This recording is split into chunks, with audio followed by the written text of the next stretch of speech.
Please subscribe to my channel as I try to make each video better than the one before. I would greatly appreciate your subscription.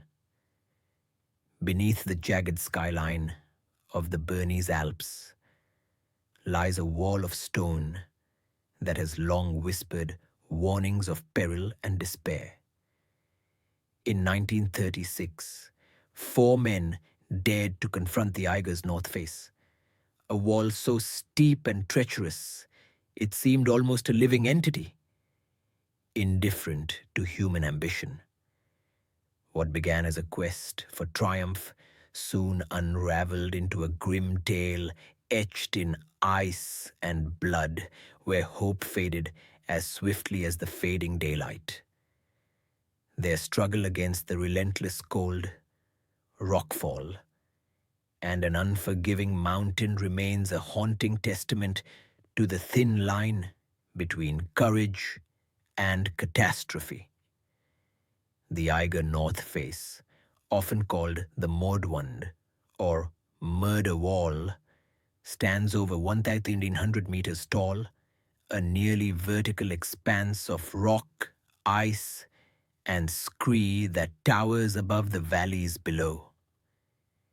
Even before the 1930s, many climbers had been drawn to its daunting challenge, yet few had succeeded, and many had disappeared without a trace. To scale it was to tempt fate with every precarious foothold and every icy grip. The mountain's infamy was born not only of its technical difficulty, but of the merciless weather that could descend in moments, trapping climbers in a frozen tomb. In the summer of 1936, Andreas Hinterstoisser, Toni Kurz, Willy Angerer, and Edi Rainer set out together, each driven by a mixture of passion, pride, and the desire to etch their names into mountaineering history. The initial ascent demanded not only physical endurance, but meticulous teamwork. Hinterstoisser's skill was evident early on, especially when he performed a now famous maneuver. A delicate, tensioned traverse across a smooth rock face. It was a moment of brilliance, a brief dance with the mountain's deadly curves. Yet this very move would later become a cruel twist in their fate, as they were unable to recross the traverse when retreat became the only option. As the hours passed, the climbers were buffeted by worsening weather. Clouds thickened and obscured the sun, chilling the rock to a deadly cold sheen. Loose stones, dislodged by the freeze-thaw cycle, or perhaps a hidden tremor of the mountain itself, rained down without warning. Angerer, already weakened from earlier injuries, was struck by falling debris, his condition deteriorating rapidly. The fragile team faced the impossible choice: to push upward into uncertainty or to make a perilous retreat through unforgiving terrain. The mountain exacted its toll with cruel efficiency. Each step up the Eiger's face stripped away warmth and strength. The wind howled through crevices as if mourning those trapped within its grasp. Attempts to reach the team from below were fraught with danger, the rescuers themselves shadowed by the same threats. As days darkened into night and back again, radiating hope dwindled. Rainer, the youngest of the 4, found himself trapped. His limbs numbed by frostbite, his spirit wavering against the growing despair.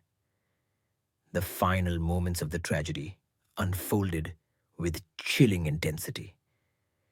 Toni Kurz, isolated and injured, was the last to remain hanging on the mountain's face.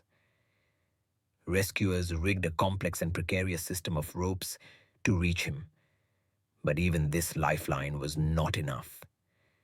As Kurz struggled to free himself from his predicament, his strength evaporated utterly. Suspended between life and death on a cruel thread of rope, his final words echoed through the thin mountain air. Ich kann nicht mehr. I can't go on. Those words, simple yet profound, carried the weight of exhausted humanity against the merciless mountain. The story of the 1936 Eiger North Face climb lingers not only in the annals of mountaineering, but in the collective consciousness as a somber meditation on human vulnerability. The mountain stands still, its face unchanged, yet ever watchful, indifferent to the passage of time or the agony it once witnessed. Beneath its shadows, echoes of that doomed ascent continue, a whisper of dreams and desperation entwined with the cold stone. In the interplay between man's yearning for greatness and nature's indifferent vastness, the Eiger remains a silent, eternal judge. If you enjoyed this video, please like this video, subscribe to my channel. Comment down below what you want my next video to be about in the world of mountaineering.